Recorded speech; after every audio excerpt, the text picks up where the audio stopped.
समय का एक ऐसा दौर जहां शूद्रों अति शूद्रों या महिलाओं का इस धरती पे जन्म ले लेना मतलब नर्क में आने के समान था। समाज में जातीय प्रथा जैसी कुरीतियां इस भांति फैली हुई थी कि शूद्र या अति शूद्र के घर पे किसी व्यक्ति ने जन्म ले लिया मतलब बहुत बड़ा अपराध कर लिया, जिसका दंड उसको जीवन भर मिलने वाला। ताकि भेदभाव जैसी कुप्रथाओं से भरे इस समाज में एक शख्स उभर के सामने आते हैं और अपना जीवन उन लोगों को जगाने में लगा लेते हैं जो गुलामी की नींद में अपराध के खर्राटे लगा रहे थे। नमस्कार, मेरा नाम चेतन है। आप देख रहे हैं ऐतिहासिक किस्सों और कहानियों से जुड़ा प्रोग्राम हिस्टोरिकल ब्लूप्रिंट।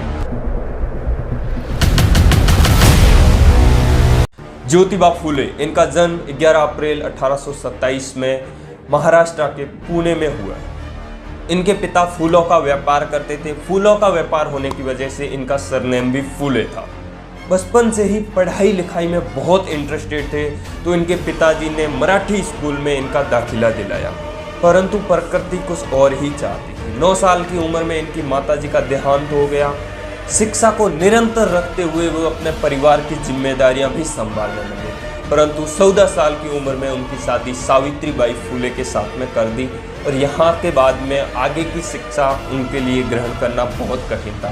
तो पढ़ाई छोड़ के उन्होंने अपने पिताजी के कारोबार में हाथ बटाना स्टार्ट कर दिया। एक समय की बात है, इन्हीं के मित्र जो ब्राह्मण परिवार से आते थे, उन्होंने अपने घर पे एक दावत के लिए इनको इन्वाइट किया। जब वे उस दावत में गए तो उन्हें शूद्र बोल के बहुत अपमानित किया और वहां से भगा दिया गया और वही अपमान उनके दिमाग में जड़ कर गया। तो उनका मानना था कि अगर इस सारे अपमान को अगर खत्म करना है तो एक ही रास्ता हो सकता है, वो है शिक्षा।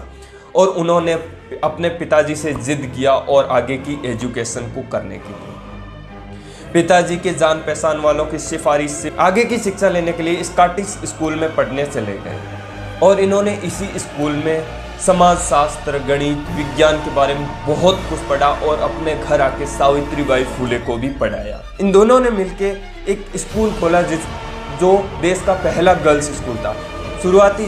शुरुआती समय में इनके यहाँ पे पढ़ने वाली छात्राओं की संख्या 9 थी, परंतु इन्होंने शिक्षा पे लगातार जोर रखा। धीरे धीरे इन छात्राओं की संख्या बढ़ के 25 हो गई और आगे चल के धीरे धीरे महाराष्ट्र और पुणे में इन्होंने 3 स्कूल और खोल दिए जो महिलाओं की शिक्षा को बढ़ावा दे रहे थे। परंतु धर्म के ठेकेदारों को ये सारा पसंद नहीं था।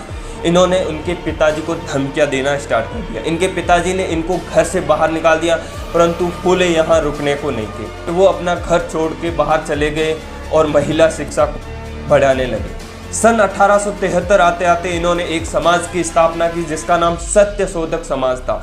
इसका उद्देश्य था पिछड़े लोगों को जागरूक करना और उन तक शिक्षा पहुंचाना। धीरे धीरे महाराष्ट्र और पुणे के कई गांवों में सत्यशोधक समाज की शाखाएं खोली गई।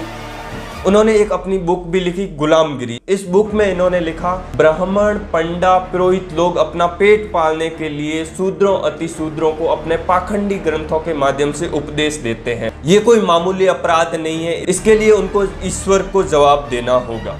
एक समय की बात है, फुले ने जब 2 हत्यारों का मन बदल दिया।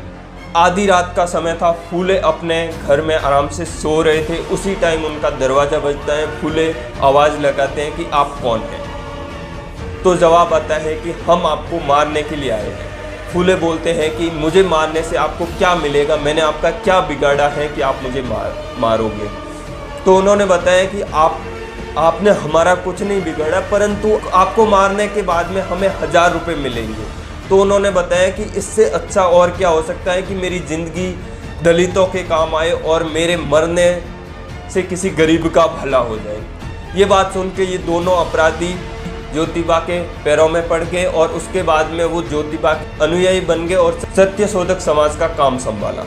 जातिवाद के साथ साथ महिलाओं के लिए भी बहुत काम किया। महिला शिक्षा के लिए, विधवा पुनर्विवाह के लिए भी बहुत काम किया। इन्होंने नाइयों के साथ में मिलकर विधवा मुंडन के खिलाफ भी बहुत आवाज़ उठाई। गर्भवती महिलाओं के लिए केयर सेंटर भी ओपन किया जिसका नाम था बाल हत्या प्रतिबंधक गृह।